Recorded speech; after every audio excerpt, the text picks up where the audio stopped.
வணக்கம். மன அமைதி சேனலுக்கு உங்களை மீண்டும் அன்போடு வரவேற்கிறேன். நம்ம மனசு எப்போ பார்த்தாலும் எதையாவது யோசிச்சு குழப்பமாகவே இருக்கா? ஒரு தெளிவான முடிவை எடுக்க முடியாமல் கஷ்டப்படுறீங்களா? உங்கள் மனசை எப்படி உடனே அமைதிப்படுத்துறது? கௌதம புத்தர் சொன்ன ஒரு எளிய ரகசியத்தை இந்த கதை மூலமாக தெரிஞ்சுப்போம் வாங்க. ஒரு முறை புத்தர் தன் சீடர்களோட ஒரு ஊரிலிருந்து இன்னொரு ஊருக்கு நடந்து போயிட்டு இருக்காங்க. வெயில் அதிகமாக இருந்ததால் அவங்க எல்லாரும் வழியில் இருந்த ஒரு மரத்தடியில் கொஞ்ச நேரம் ஓய்வெடுக்க அமர்ந்தாங்க. ரொம்ப தூரம் நடந்ததுனால புத்தருக்கு தாகம் எடுத்தது. அவரோட சீடரான ஆனந்தனை கூப்பிட்டு, ஆனந்தா, நாம் வழியில் வரும்போது ஒரு சின்ன குளம் பார்த்தோம், நினைவிருக்கா? அங்கே போய் எனக்கு குடிக்க கொஞ்சம் தண்ணீர் கொண்டு வா அப்படின்னு சொன்னார். ஆனந்தனும் ஒரு பாத்திரத்தை எடுத்துக்கிட்டு அந்த குளத்துக்கு போனார். ஆனால் அங்கே போய் பார்த்தப்ப அவருக்கு பெரிய ஏமாற்றம்.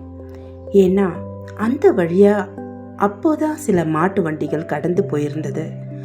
அதனால் குளத்தில் இருந்த சேரும் சகதியும் கலங்கி தண்ணி முழுக்க ரொம்ப அழுக்கா குடிக்க முடியாத நிலையில் இருந்தது. ஆனந்தன் யோசிச்சாரு, இந்த அழுக்கு தண்ணீரை கொண்டு போய் எப்படி குருநாதருக்கு கொடுக்கறது அப்படின்னு நினச்சிக்கிட்டு தண்ணீர் எடுக்காமலேயே புத்தர்கிட்ட திரும்பி வந்தார். புத்தர்கிட்ட வந்து, குருவே, அந்த குளத்து தண்ணீர் மாட்டு வண்டிகள் போனதுனால ரொம்ப அழுக்காக இருக்கு, குடிக்கவே முடியாது. நான் வேணும்னா இன்னும் கொஞ்ச தூரம் முன்னாடி போய் வேற எங்கேயாச்சும் நல்ல தண்ணீர் பார்த்து எடுத்துட்டு வரவா அப்படின்னு கேட்டார்.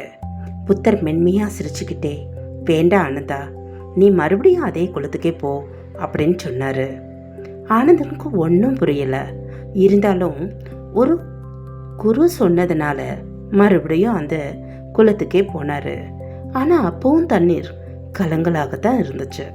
மறுபடியும் திரும்பி வந்தார்.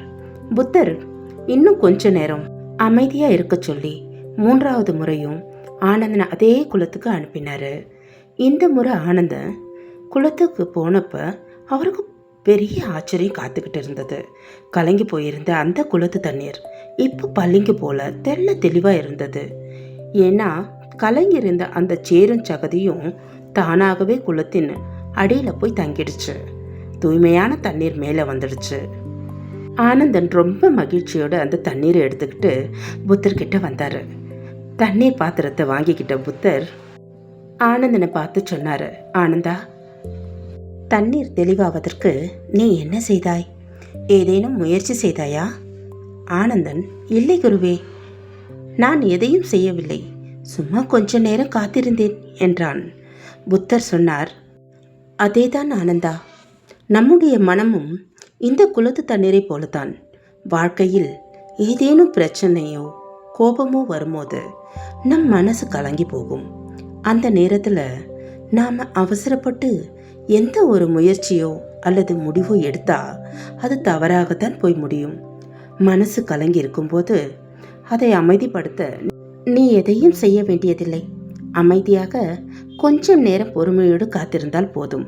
உன்னுடைய குழப்பங்களும் கவலைகளும் தானாகவே அடியில் தங்கிவிடும். உன் மனசு குளம் போல பளிங்குன்னு தெளிவாயிடும். நண்பர்களே, மனசு குழப்பமாக இருக்கும்போது அவசரப்பட்டு பேசவோ முடிவெடுக்கவோ செய்யாதீங்க. அமைதியாக ஒரு இடத்துல அமர்ந்து கொஞ்ச நேரம் உங்கள் மூச்சை கவனிங்க, அல்லது அமைதியாக இருங்க. காலம் எல்லாத்தையும் தெளிவுபடுத்தும். புத்தரின் இந்த சிந்தனை உங்களுக்கு பிடிச்சிருந்தா வீடியோவுக்கு ஒரு லைக் பண்ணுங்கள், உங்கள் ஃப்ரெண்ட்ஸுக்கும் ஷேர் பண்ணுங்கள். அடுத்த வீடியோவில் சந்திப்போம். நன்றி, வணக்கம்.